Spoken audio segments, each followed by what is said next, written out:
Hey guys, welcome back. I hope you are having an amazing day. Let's get right into the stories. The first one is an entitled people story. I've lived on my cozy little 5-acre farm for over 20 years now. It's not a huge plot of land, but it's enough space for my wife and I to have some privacy while still being close enough to town to run errands and see friends easily. We inherited the property from my wife's parents and have loved making it our own over the years. Last summer, that peaceful existence got shaken up when the wealthy family that owned the massive estate next door sold their property. I was nervous about who might move in, but held out hope that our new neighbors would be friendly folks who respected boundaries. Oh, how wrong I was. When I first caught sight of the gigantic RV rolling down the road toward the property next door, my jaw just about hit the floor. That thing was bigger than my entire house. I chuckled, thinking it must be someone lost or just turning around in the driveway. But then I heard the loud rumbling and beeping as the RV backed itself right into the driveway next door. Someone was moving in, and they clearly had more money than sense. Over the next few days, I'd occasionally spot activity through the trees as the new neighbor started settling in. Then one morning I went out to feed the chickens and nearly jumped out of my boots when I came face to face with the new lady who must have been driving that outrageous RV. She was walking her little yappy dog near my coop and gave me a snooty once-over before introducing herself as Karen. I politely introduced myself in return, and before I could say another word, she launched into a lecture about how rural areas should really have noise ordinances in place. She claimed my rooster was interrupting her morning affiliate marketing calls or some nonsense. I tried to stay respectful and just said I'd try to keep the chickens in their coop more in the mornings.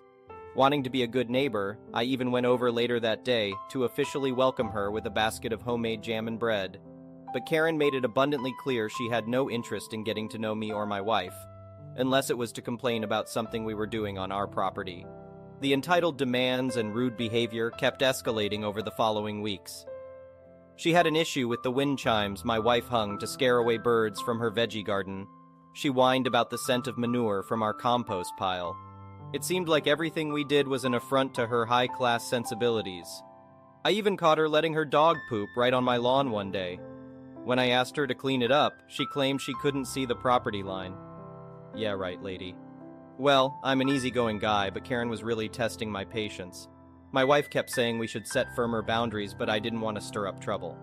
That is, until the morning I woke up to see Karen's gaudy RV parked smack in the middle of my front yard. Fuming, I marched outside and knocked loudly on the RV door. When a bleary-eyed Karen emerged, I demanded to know why she had parked on my private property. Ugh, space is just so limited over there, she sniffled in her nasal voice. I needed overflow parking. Overflow parking? I looked back at her massive, mostly empty property, and then at my modest plot of land, now marred by her ugly RV. As politely as I could through gritted teeth, I told her she'd have to move it immediately.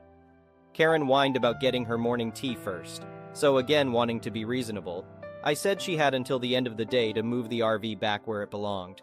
But a week went by and that RV remained planted squarely in my yard. My requests for her to move grew firmer, but Karen always had some entitled excuse. I can't possibly maneuver it after happy hour, she'd exclaim around dusk with her martini in hand.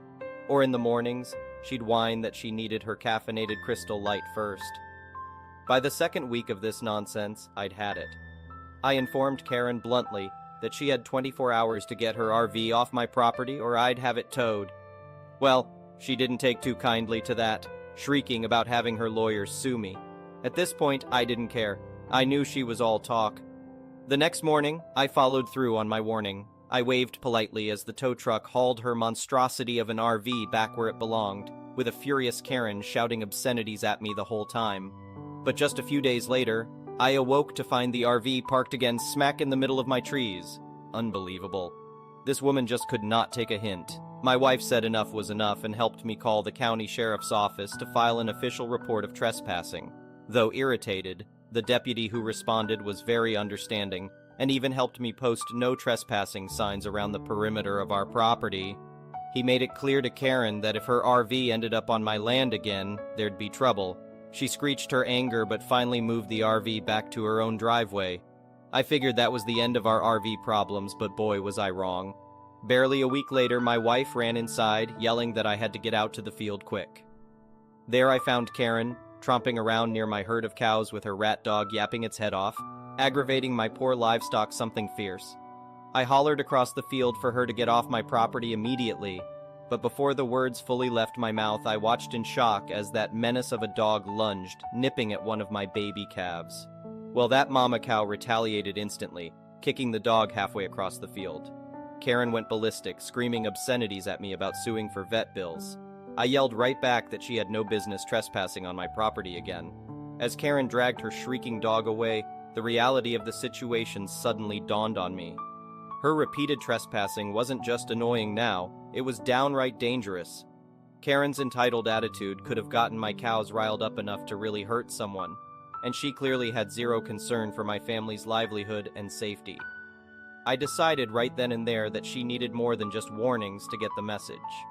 This mega Karen needed real legal consequences for her actions.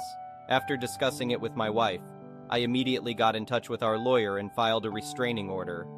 I outlined all the repetitive trespassing issues and Karen's complete disregard for our farm property despite multiple warnings. My lawyer helped me navigate the paperwork and quickly got the temporary order approved. The look on Karen's face when I had the sheriff serve those restraining order documents was absolutely priceless. For once, she was speechless, just stammering in indignation. It clearly never dawned on her that there could be real repercussions for her entitled behavior. Though still clearly angry, her demeanor shifted immediately.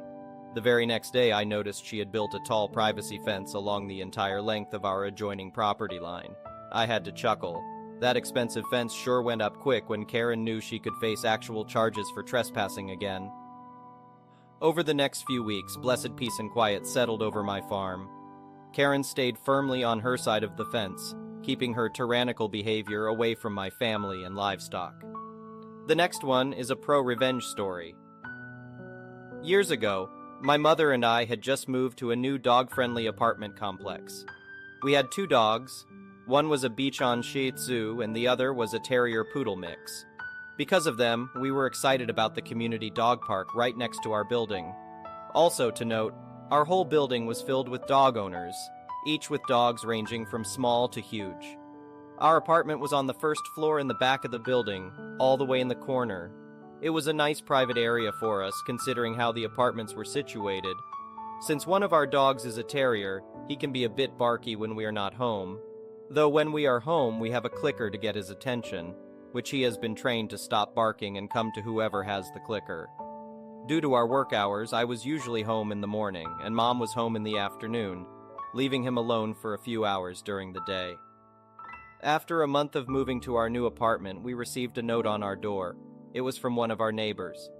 It stated, "Dear neighbor, I understand that you are new to this complex, but it is rude to allow your dog to bark. It is ruining my sleep before I go to work, and my job is extremely important. I don't care how you do it, but shut your dog up." My mom turned in the note right away to the leasing office as she wasn't sure what to do with it. That is when the office told us not to worry because he had done this to every dog owner in the building. They did ask us to see if we can find ways to calm him down when we were not home. So we did. We found out the kids in the neighborhood liked playing with the power station outside our apartment, and that is who he had been barking at. So we closed off that area for him when we went out and no one was home. We started playing calming music as a way to help as well. Another week went by, and this time we heard a knock at the door. We went outside and we met our angry neighbor. He explained that our dog had kept him up every day and woke him up with his hours of barking. Both of us had been home that day, and our dog had been a good boy and had not had excessive barking. I still remember what he had told us when I explained that. "I know what I heard. If you can't control your dog, then I'm going to call animal control and have them both taken from you. I did it before and have no problem getting rid of your dogs too. Then I'll get you kicked out for not following your lease. And I can do that because I am very rich, and the apartment needs my money. So do something to shut your dogs up or else." After that and my mom apologizing for what had happened, we went back in. A few moments later, I walked out to get the mail and discovered from another neighbor that he had gone to 3 other apartments and made similar threats. After some convincing, my mom told the apartment what had happened. We were told not to worry, and if he did that again, please contact them. We also found out that the apartment had offered him an apartment away from the dogs, but he had declined since the dogs were the problem and not him. However, what he had done, my mom began to show signs of anxiety and bought a lemon spray bark collar for our dog. While I didn't like this idea, it had put her at ease to go outside our apartment. We did make sure to only put it on him when we both were not home. A month went by peacefully, then once again we got a knock on our door. This time it was animal control. They had gotten an anonymous report of a dog being abused and neglected in our home. They explained that someone had said that our dogs were barking because of neglect. My mom invited the AC lady inside and explained the situation. We showed her everything we could to prevent our dogs from being taken away. The nice lady noticed how playful and happy our dogs were and figured it was another false call. She explained that they had gotten a few of those from an anonymous, concerned neighbor for other apartments in this building. The AC lady left, telling us that if they are threatened again, to try and get it on record. This event had turned my mom into a paranoid person who became afraid to leave the house, thinking that if she did, then she would lose her pups. Normally, I am the calmest person in my family, never really letting anyone get to me, but this neighbor had done this to hurt us. So, I did my research and discovered a few things that could legally help us. With new information on certain laws and leasing terms, I formed a plan. During a weekend that my mom was visiting my aunt in a different state, I began my plan. I started it by printing out a few things and then sat outside with my phone and a speaker. I began to play a video of a dog barking really loud. I had figured out which apartment was his thanks to a few neighbors who also were tired of being harassed. I sat there looking across the courtyard to where his apartment was. I waited with a huge smile on my face, and as I hoped for, he stormed out and headed over to where I was. I turned off my video and turned on my recorder without him noticing. His face is red with anger as he looks at me sitting there with a smile. "I'm sorry, can I help you?" I ask him. "Duck you. I ducking told you what I will do to your family if you ducking didn't stop your dumb mutt from ruining my sleep. Now I'm going to get them taken from you and get you kicked out for not doing as I said. I gave you a ducking chance. I hope when they take your dogs that they are killed, and you and your mom live inside a cardboard box." I give him a fake, oh dear look and say, "So you are saying that I am not allowed to make loud noises including my dogs barking between the hours of 7 a.m. and 11 p.m., and that I went against the law by doing so?" "You know you did. And you are telling me this from my porch at 2 p.m. in the afternoon? This won't be your porch once I tell the leasing office." "Oh, noes, that is a very serious threat for my dogs and my family, isn't it?" "Duck, yes it is." I give him a huge smile and turn off my recorder from my phone. The neighbor is confused now, and I ask him to have a seat. I have a few things to show him. I pull out my papers and hand him the first one. It was the county's noise ordinance laws. In our county, a dog's bark was considered the same amount of sound as a loud appliance, so they can bark between the hours of 7 a.m. and 11 p.m. Before he could talk, I pull out another paper. This one states that it is against the leasing terms to threaten another neighbor, and after one warning that the apartment complex had the right to revoke their lease. He looks at me with an understanding of what he had done now. I silence him and pull out one last paper. This one was another leasing term I had found. His face after reading this one had made him turn white. This last one talked about how it was a complete violation of leasing terms to go onto another renter's property and threaten them or their property. This includes the renter's outdoor area. Those found guilty of this violation will have their lease revoked immediately and be forced to leave the apartment within a set time. The scared look on his face was priceless as I silently got up and walked back into my apartment. After he finally left, I called my leasing office and explained what had just happened and agreed to email the recording to them right away. A week later, my mom came home with some news that she had learned from the leasing office. The man had been evicted from his apartment and would be leaving later that week. I found out that my actions had caused the other dog owners of the building to come forward and admit what he had been doing to all of them. After that, there was never another complaint, and I threw away the lemon spray collar. My mom still gets anxiety attacks once in a while, but has been getting help to ease those worries. As for me, I don't regret what I did, I just feel bad that it had to come to this. The next one is a petty revenge story. This isn't huge or anything and has a bit of setup, sorry, but it brought me a good amount of satisfaction, lol. So before COVID, I worked at the Mermaid Coffee Shop. This location was in a strip mall and I had worked there for about a year at the time. There was a matcha green tea latte, which normally had 4 pumps of sweetener in the medium cup. At the time, I've heard it may have changed. A common substitution was vanilla instead of the regular sweetener. If someone said they wanted vanilla, we normally didn't also put the regular sweetener in. Honestly, it's a service. 8 pumps of any type of sugar is a lot for most people. So anyway, it's sort of a slow period, so it's just me and my shift supervisor out front. I'm managing cash and making the drinks as the shift cleans. In comes Karen. She looked maybe 24, 26 and was dressed very nicely in an all-black outfit. The encounter starts normally with me ringing her in at the cash, an iced matcha green tea latte with vanilla, and then go to make her drink. Of course, I only put the vanilla and not the regular sweetener. I hand the drink to her, and she takes a sip. Her face scrunches up, and immediately she turns to me, pissed off. Her attitude goes from 0 to 100 as she raises her voice to start in on me about the drink not being right.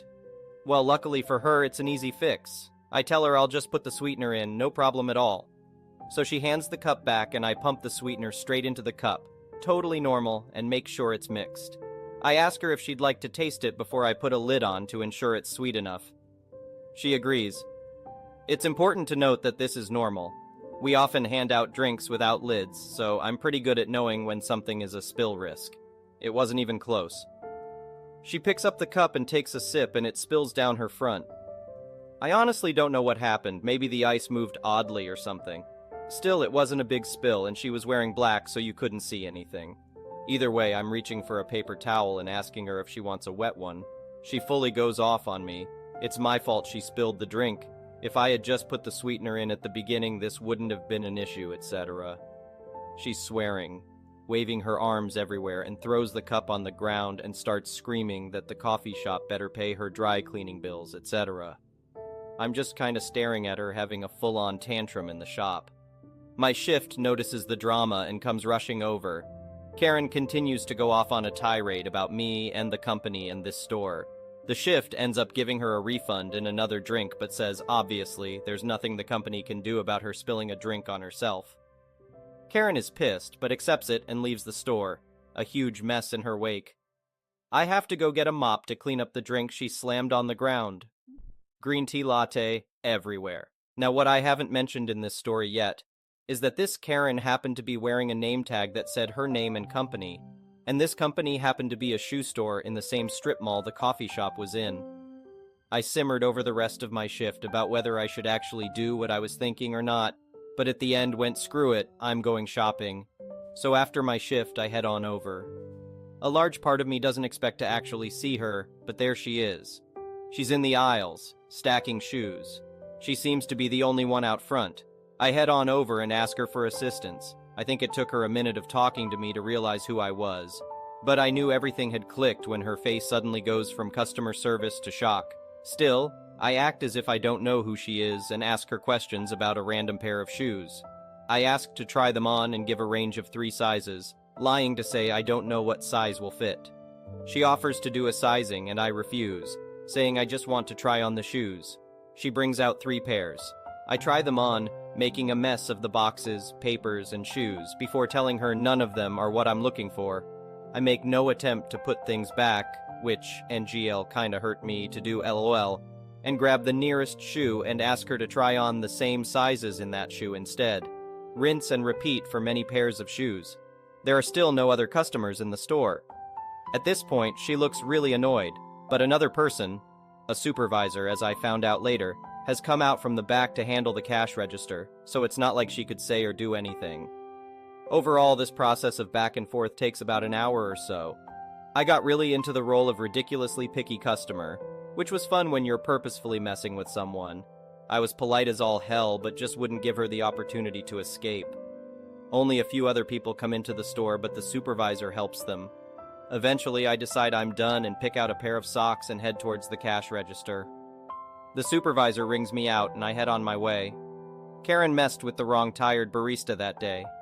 She came into my work and made a mess, so I went into her work and made an even bigger mess. The next one is a malicious compliance story. This happened 30 years ago when I was in the Air Force. A little background, I was stationed at one of the worst air bases in the Air Force. I hated it so much that I volunteered to go to Greenland. My morale was bad, but on the plus side, I wasn't alone. Several of my coworkers felt the same. The one thing that made the base hell was my unit's captain and his band of flying monkeys. He was prior enlisted and had an ego so large he had difficulty walking through doorways. What was even worse was he had a line for a major. The one thing the Air Force did to check on enlisted troops' well-being was to send out what we called MWR surveys. They were supposed to be voluntary, so no one in my unit did them. Well, one day the captain showed up and started yelling at us for making the unit and himself look bad for not completing the survey. He ordered us to complete and send in the survey. Well, I guess the surveys were so bad that the Air Force HQ sent a team to inspect us. I was interviewed, along with most of the enlisted personnel. In the end, the captain was forced to retire as a captain. One of the monkeys asked me why the captain was forced out, and I said, I don't know. I was only following orders. Thank you for watching. I would really appreciate it if you could like the video and subscribe to our channel if you haven't already. We'll see you again tomorrow.